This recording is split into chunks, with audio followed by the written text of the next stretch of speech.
News, ಇದು ನಿಮ್ಮ ಧ್ವನಿ. ನಮಸ್ಕಾರ. ಎಸ್ ನ್ಯೂಸ್ಗೆ ಸ್ವಾಗತ. ನಾನು ಎಸ್ ದೇವೇಂದ್ರಗೌಡ. ಇಂದಿನ ಮುಖ್ಯಾಂಶಗಳು. ಇದೇ ತಿಂಗಳು 26ರಂದು ಸಿಂಧನೂರಿಗೆ ರೈಲು ಅಗ್ನಿ ಅವಘಡ. ಸುಕಾಲ್ಪೇಟೆ ಗೆಳೆಯರ ಬಳಗದಿಂದ 10,000 ದೇಣಿಗೆ. ಸಾಲ್ಗುಂದ ಹಾಗೂ ಸೋಮಲಾಪುರ ಗ್ರಾಮದಲ್ಲಿ ಸಂವಿಧಾನ ಜಾಗೃತಿ ರಥಕ್ಕೆ ಅದ್ಧೂರಿ ಸ್ವಾಗತ. ಸಿಪಿಐಎಂಎಲ್ ಲಿಬರೇಷನ್ ಪಕ್ಷದಿಂದ ಅಂಬೇಡ್ಕರ್ ಸರ್ಕಲ್ನಲ್ಲಿ ಪ್ರತಿಭಟನೆ. ಮಧ್ಯಾಹ್ನದ ನಂತರ ಆಸ್ಪತ್ರೆಯಲ್ಲಿ ಸಿಗದ ಸರ್ಕಾರಿ ಯುನಾನಿ ಆಸ್ಪತ್ರೆ ವೈದ್ಯ. ವಾರ್ತೆಗಳ ವಿವರ. ಬಹುಜನರ ನಿರೀಕ್ಷೆ ಸಹಕಾರಗೊಳ್ಳುವ ಸಾಧ್ಯತೆ. ಸಿಂಧನೂರು ನಗರದ ರೈಲ್ವೆ ನಿಲ್ದಾಣ ಇದೇ ತಿಂಗಳು 26ರಂದು ಉದ್ಘಾಟನೆಗೊಳ್ಳಲಿರುವ ಸಾಧ್ಯತೆ. ಅಂದೇ ಹಿರೇಕೊಟ್ನೇಕಲ್ ರಾಯಚೂರು ಭಾಗದ ರೈಲ್ವೆ ಲೈನ್ ಭೂಮಿ ಪೂಜೆ ಆಗುವ ಸಾಧ್ಯತೆ ಇದೆ ಎನ್ನುವುದು ಸಿಂಧನೂರು ತುಂಬ ಹರಿದಾಡುತ್ತಿರುವ ಮಾತು. ಹೌದು, ಈ ಕುರಿತು ಚರ್ಚೆ ಶುರುವಾಗಿದೆ. ಇದರ ಸುಳಿವು ರೈಲ್ವೆ ಬೋರ್ಡಿನ ಸದಸ್ಯರಾದ ಬಾಬುರಾವ್ ಕೂಡ ಮಾಧ್ಯಮದ ಮೂಲಕ ಸುಳಿವು ನೀಡಿದ್ದು, ಉದ್ಘಾಟನೆಯನ್ನು ಪ್ರಧಾನಮಂತ್ರಿಗಳು ವರ್ಚುವಲ್ ಸಭೆ ಮೂಲಕ ಮಾಡುತ್ತಾರೆನ್ನುವ ಮಾಹಿತಿ ಇದೆ. ಅಂದೇ ರಾಷ್ಟ್ರದಲ್ಲಿ ಇದೇ ರೀತಿ ಉದ್ಘಾಟನೆಗೊಳ್ಳಲಿರುವ ಎಲ್ಲ ಕಾರ್ಯಕ್ರಮಗಳನ್ನು ವರ್ಚುವಲ್ ಸಭೆ ಮೂಲಕ ಉದ್ಘಾಟನೆ ಮಾಡಲಾಗುತ್ತದೆ ಎನ್ನುವ ಮಾಹಿತಿಯೂ ಕೂಡ ಇದೆ. ಹಾಗಾದರೆ ರೈಲ್ವೆ ನಿಲ್ದಾಣದ ಕೆಲಸ ಸಂಪೂರ್ಣ ಆಗಿದೆಯೇ? ಇದು ಸಹಜವಾಗಿ ಎಲ್ಲರೂ ಕೇಳುವ ಪ್ರಶ್ನೆಗೆ ಉತ್ತರ ಇನ್ನೂ ಆಗಿಲ್ಲ. ಎಲೆಕ್ಟ್ರಿಕಲ್ ಕೆಲಸ ಮುಗಿದಿದೆ, ಪ್ಲಾಟ್ಫಾರಮ್ ಕೆಲಸ ಇನ್ನೂ ಇದೆ. ಆದರೆ ಚುನಾವಣೆ ಇನ್ನೇನು ಹತ್ತಿರ ಬರುತ್ತಿದೆ. ಘೋಷಣೆ ಆದರೆ ಉದ್ಘಾಟನೆ ಸಾಧ್ಯವಿಲ್ಲ. ಕಾರಣ, ಕೆಲಸ ಸಂಪೂರ್ಣ ಆಗಿದೆಯೋ ಇಲ್ಲವೋ ಅದು ಮುಖ್ಯವಲ್ಲ. ಇದು ನನ್ನ ಸಾಧನೆ ಎಂದು ಉದ್ಘಾಟನೆ ಮೂಲಕ ಸಾರಬೇಕು. ಇದು ಸಿಂಧನೂರಿಗೇನು ಹೊಸದಲ್ಲ. ಈ ತರಹ ಸಂಪೂರ್ಣಗೊಳ್ಳದ ಹಲವು ಕಟ್ಟಡಗಳು ಈ ಹಿಂದೆ ಉದ್ಘಾಟನೆ ಆಗಿದ್ದನ್ನು ಸಿಂಧನೂರಿನ ಜನ ಕಂಡಿದ್ದಾರೆ. ರೈಲ್ವೆ ವಿಷಯಕ್ಕೆ ಸಂಬಂಧಿಸಿದ ಸಂಪೂರ್ಣ ಮಾಹಿತಿ ಎಸ್ ನ್ಯೂಸ್ನ ರವಿವಾರದ ವಿಶೇಷ ಕಾರ್ಯಕ್ರಮದಲ್ಲಿ ತಪ್ಪದೆ ವೀಕ್ಷಿಸಿ. ನಗರದ ಸುಕಾಲ್ಪೇಟ್ ರಸ್ತೆಯ ಮಂಜುನಾಥ್ ಸಿನಿಮಾ ಟಾಕೀಸ್ ಹತ್ತಿರ ಓಂ ಶ್ರೀ ಗುರು ಪಂಚಾಕ್ಷರಿ ಸಂಗೀತ ಸಲಕರಣಾ ಕೇಂದ್ರ ಅಂಗಡಿ ಆಕಸ್ಮಿಕವಾಗಿ ಅಗ್ನಿ ಅವಘಡದಿಂದ ಸುಟ್ಟು ಹೋಗಿದ್ದು, ಅಂಗಡಿಯನ್ನೇ ನಂಬಿಕೊಂಡು ಜೀವನ ಸಾಗಿದ ಕುಟುಂಬಕ್ಕೆ ಆರ್ಥಿಕ ಸಹಾಯವಾಗಲೆಂದು ಸುಕಾಲ್ಪೇಟ್ ಗೆಳೆಯರ ಬಳಗದ ವತಿಯಿಂದ 10,000 ರೂಪಾಯಿ ದೇಣಿಗೆಯನ್ನು ಚೆಕ್ ನೀಡುವ ಮೂಲಕ ಸಹೃದಯ ಮನಸ್ಕರು ಸಹಾಯ ಮಾಡಲು ಬಿಜೆಪಿ ಯುವ ಮುಖಂಡರಾದ ಸುರೇಶ್ ಕಿಚ್ಚ ಅಚ್ಚೋಳಿ ವಿನಂತಿಸಿದ್ದಾರೆ.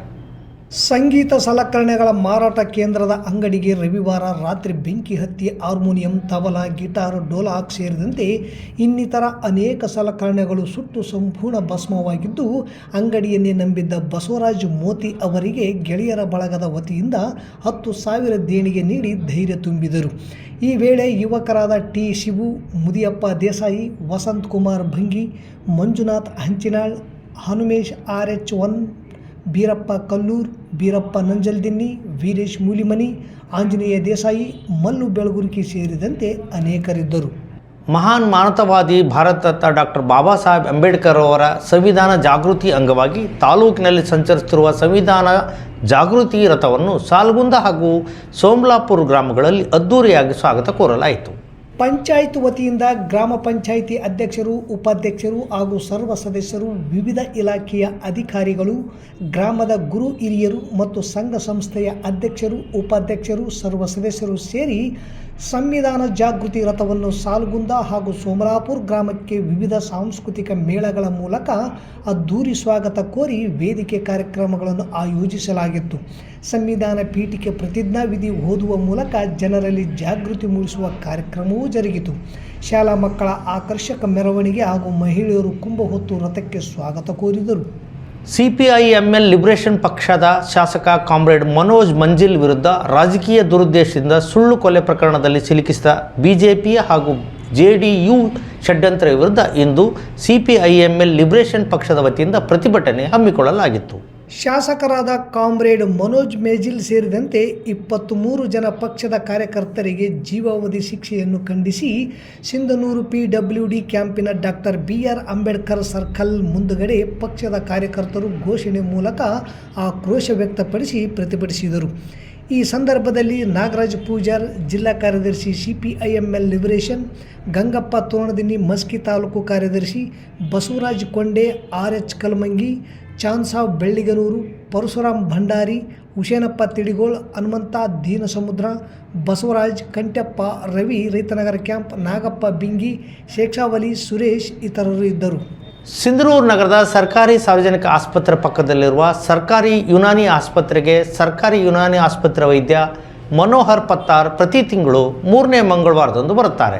ಬಂದರೂ ಬಹಳ ಹೊತ್ತು ನಿಲ್ಲುವುದಿಲ್ಲ. ಬೆಳಗ್ಗೆ ಬಂದರೆ ಮಧ್ಯಾಹ್ನ 1 ಗಂಟೆ ಹೊತ್ತಿಗೆ ಹೊರಟು ಬಿಡುತ್ತಾರೆ. ಮಧ್ಯಾಹ್ನ ನಂತರ ಬಂದ ರೋಗಿಗಳು ಅವರ ಗೋಳು ಕೇಳುವರು ಯಾರು? ಸರ್ಕಾರಿ ಯುನಾನಿ ಆಸ್ಪತ್ರೆಯಲ್ಲಿ ಡಾಕ್ಟರ್ ಸಾಯಂಕಾಲದವರೆಗೆ ಕನಿಷ್ಠ 5 ಗಂಟೆವರೆಗೆಯಾದರೂ ಇರಬೇಕು. ಆದರೆ ವೈದ್ಯ ಮನೋಹರ್ ಪತ್ತಾರ್ ಮತ್ತು ಅವರ ಟೀಮ್ ಮಧ್ಯಾಹ್ನ 1 ಗಂಟೆಯಾದರೂ ಸಾಕು ಹೊರಟೇ ಬಿಡುತ್ತಾರೆ. ಇತ್ತ ರೋಗಿಗಳು ತಾಲೂಕಿನ ಸುತ್ತಮುತ್ತಲಿನ ಗ್ರಾಮದಿಂದ ದೂರದ ಊರಿನಿಂದ ತಡವಾಗಿ ಮಧ್ಯಾಹ್ನ ಬಂದರೆ ಅವರಿಗೆ ಡಾಕ್ಟರ್ ಸಿಗುವುದಿಲ್ಲ. ವೈದ್ಯ ಮನೋಹರ್ ಪತ್ತಾರ್ ಮತ್ತು ಅವರ ಟೀಮ್ ಬರುವುದೇ ತಿಂಗಳಿಗೊಮ್ಮೆ, ಇರುವುದು ಮಾತ್ರ 1-2 ಗಂಟೆ. ಹೀಗಾಗಿ ರೋಗಿಗಳು ಪರದಾಟ. ಅವರನ್ನು ಕರೆದುಕೊಂಡು ಬಂದ ಕುಟುಂಬದವರಿಗೆ ನಿರಾಶೆಯಾಗುತ್ತಿದೆ. ನಾವು ದೂರದ ಗುಂಡಾ ಗ್ರಾಮದಿಂದ ಬಂದೀವಿ, ನಮ್ಮೂರಿಗೆ ಟೈಮಿಗೆ ಬಸ್ ಇಲ್ಲ, ಹೀಗಾಗಿ 1 ಗಂಟೆಗೂ ಬಂದರೂ ಡಾಕ್ಟರ್ ಸಿಗುವುದಿಲ್ಲ. ಇದು 3ನೇ ಸಾರಿ ನಾವು ವಾಪಸ್ ಹೋಗುವುದು ಎಂದು ಹೆಸರು ಹೇಳಿದ ಗುಂಡಾ ಗ್ರಾಮದ ಮಹಿಳೆಯ ಮಾತು. ಈ ಕುರಿತು ಮೇಲಧಿಕಾರಿಗಳು ಎಚ್ಚೆತ್ತು ಸರಿಪಡಿಸಲಿ ಎನ್ನುವುದು ಬಂದ ರೋಗಿಗಳ ಅನಿಸಿಕೆ. ಸಿಂಧನೂರು ತಾಲೂಕಾ ಕಾರ್ಯನಿರತ ಪತ್ರಕರ್ತ ಸಂಘದಿಂದ ಕೆಲ ದಿನಗಳ ಹಿಂದೆ ಮೃತರಾಗಿದ್ದ ಹಿರಿಯ ಪತ್ರಕರ್ತ ಹಾಗೂ ಪ್ರಜಾಸಾಕ್ಷಿ ಸಂಪಾದಕ ರಮೇಶ್ ಗೋರಬಾಳ್ಗೆ ಶ್ರದ್ಧಾಂಜಲಿ ಸಲ್ಲಿಸಲಾಯಿತು. ರಮೇಶ್ ಗೋರೆಬಾಳ್ ಅವರ ಭಾವಚಿತ್ರಕ್ಕೆ ಪುಷ್ಪಾರ್ಚನೆ ಮಾಡುವುದರ ಮೂಲಕ 1 ನಿಮಿಷ ಮೌನಾಚರಣೆ ಮೂಲಕ ಭಾವಪೂರ್ಣ ಶ್ರದ್ಧಾಂಜಲಿ ಸಲ್ಲಿಸಲಾಯಿತು. ಅವರ ಪತ್ರಿಕಾ ಸೇವೆ ಕುರಿತು ಸಂಘದ ಅಧ್ಯಕ್ಷರಾದ DH ಕಂಬಳಿ, ಜಿಲ್ಲಾ ಉಪಾಧ್ಯಕ್ಷ ವೀರಭದ್ರಪ್ಪ ಮದ್ಲಗುಂಡಿ ಅವರು ಮಾತನಾಡಿದರು. ಈ ಸಂದರ್ಭದಲ್ಲಿ ಅಮರೇಶ್ ಅಲಬನೂರು, ದುರ್ಗೇಶ್, ಪ್ರಹ್ಲಾದ್ ಗುಡಿ, ಶೇಖರ್ ಹೆರ್ದಿಯಾಳ್, ಮೊಹಮ್ಮದ್ ಮುಸ್ತಾಫ್, ಚನ್ನಬಸವ, ಬೀರಪ್ಪ, ಅಂಬಣ್ಣ, ವೀರೇಶ್ ಗಡ್ಡಿಮಾಳ್, ಕಾಸಿಂ ಸಾಬ್ ಕಲೆಗಾರ್ ಸೇರಿದಂತೆ ಅನೇಕರು ಉಪಸ್ಥಿತರಿದ್ದರು. ಯಶಸ್ವಿ ಕಾಣುವಂತಹ ಸಂದರ್ಭದಲ್ಲಿ ತೀವ್ರ ಕೆಲಸದ ಒತ್ತಡದಿಂದ ಮಾನಸಿಕ ಒಂದು ಆಘಾತದಿಂದ ಹೃದಯಾಘಾತವಾಗಿರುವಂಥದ್ದು ಮತ್ತು ಆಶ್ಚರ್ಯ ಮತ್ತು ಆಘಾತವನ್ನು ತರಿಸಿರುವಂಥದ್ದು.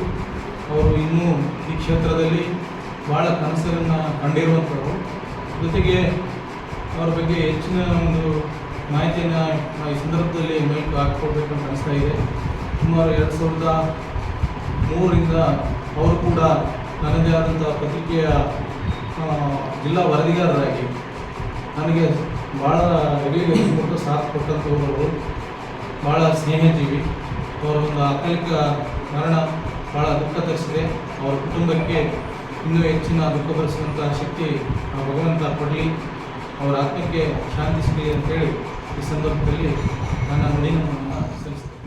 ಸಣ್ಣ ವಯಸ್ಸಿಗೆ ದೊಡ್ಡ ದೊಡ್ಡವರು ಗೌರವ ಕೊಟ್ಬಿಡ್ತಾರಲ್ಲ, ಹಾಗಾಗಿ ನಮ್ಮನ್ನು ನಾವು ಮರೆತು ಬಿಡ್ತೀವಿ. ನಮ್ಮನ್ನು ನಾವು ಮರೆಯಲಾರದೆ ನಮ್ಮ ಅಸ್ತಿತ್ವ ಏನು, ನಾವೇನು ಅನ್ನೋದು ಅರ್ಥ ಮಾಡ್ಕೋಬೇಕು.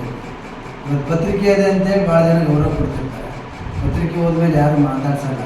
ಅದಕ್ಕೆ ಪತ್ರಿಕೆ ಓದಾಗಿಯೂ ಪತ್ರಿಕೆ ಇದ್ದರೆ ಇಲ್ಲದೇ ಇದ್ದರೆ ಸಮಾಜದಲ್ಲಿ ಒಂದು ಗೌರವ ಇರಬೇಕು. ಒಬ್ಬ ಮನುಷ್ಯನಾಗಿ ಹೇಗೆ ಗೌರವ ಪಡಿಬೇಕು, ಹೇಗೆ ಗೌರವ ಕೊಡಬೇಕು ಅನ್ನುವಂಥದ್ದನ್ನು ಮೊದಲು ಕಲ್ತ್ಕೋಬೇಕು. ಏನು ಪತ್ರಕರ್ತನಾಗುವುದಕ್ಕಿಂತ ಮೊದಲು ಒಬ್ಬ ಮನುಷ್ಯನಾಗಬೇಕು, ಒಬ್ಬ ನಾಗರಿಕನಾಗಬೇಕು. ಹಾಗಾಗಿ ನಾವು ಒಬ್ಬ ನಾಗರಿಕರಾಗಿ ಬದುಕುವಂಥ ಕೆಲಸ ಮಾಡೋಣ. ಅದ್ರ ಜೊತೆಗೆ ಏನೇ ಒತ್ತಡಗಳ ಮಧ್ಯದಲ್ಲಿಯೂ ನಮ್ಮ ಆರೋಗ್ಯವನ್ನು ಕಾಪಾಡಿಕೊಳ್ಳೋಣ. ಆರೋಗ್ಯ ಕಾಪಾಡಿಕೊಂಡ್ರೆ ಬದುಕನ್ನು ಮಾಡೋದು. ಅದು 1000 ಗುರಿಗಳನ್ನು ಇಟ್ಕೊಂಡು ಆರೋಗ್ಯ ಕಾಪಾಡದೆ ಇತ್ತಂದರೆ ನಮ್ಮ ಗುರಿಗಳೇ ವ್ಯರ್ಥ ಆಗುತ್ತೆ. ಆ ನಿಟ್ಟಿನೊಳಗಡೆ ಇವತ್ತು ನಾವು ನಮ್ಮ ಆರೋಗ್ಯ ಕಾಪಾಡಿಕೊಳ್ಳೋಣ. ಮತ್ತು ಇಂಥ ಯುವಕನಾಗಿರುವಂಥ ರಮೇಶ್ ಗೋರೆಬಾಳ್ ನಮ್ಮನ್ನಾಗಲಿದ್ದಾರೆ. ಮತ್ತೊಮ್ಮೆ ಮುಖ್ಯಾಂಶಗಳು. ಇದೇ ತಿಂಗಳು 26ರಂದು ಸಿಂಧನೂರಿಗೆ ರೈಲು. ಅಗ್ನಿ ಅವಘಡ. ಸುಕಾಲ್ಪೇಟೆ ಗೆಳೆಯರ ಬಳಗದಿಂದ 10,000 ದೇಣಿಗೆ. ಸಾಲ್ಗುಂದ ಹಾಗೂ ಸೋಮಲಾಪುರ ಗ್ರಾಮದಲ್ಲಿ ಸಂವಿಧಾನ ಜಾಗೃತಿ ರಥಕ್ಕೆ ಅದ್ಧೂರಿ ಸ್ವಾಗತ. CPIML ಲಿಬರೇಷನ್ ಪಕ್ಷದಿಂದ ಅಂಬೇಡ್ಕರ್ ಸರ್ಕಲ್ನಲ್ಲಿ ಪ್ರತಿಭಟನೆ. ಮಧ್ಯಾಹ್ನದ ನಂತರ ಆಸ್ಪತ್ರೆಯಲ್ಲಿ ಸಿಗದ ಸರ್ಕಾರಿ ಯುನಾನಿ ಆಸ್ಪತ್ರೆ ವೈದ್ಯ. ಇಲ್ಲಿಗೆ ವಾರ್ತಾ ಪ್ರಸಾರ ಮುಕ್ತಾಯವಾಯಿತು.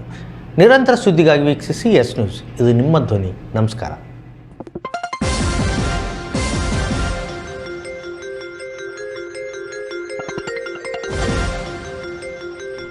ಎಸ್ ನ್ಯೂಸ್, ಇದು ನಿಮ್ಮ ಧ್ವನಿ.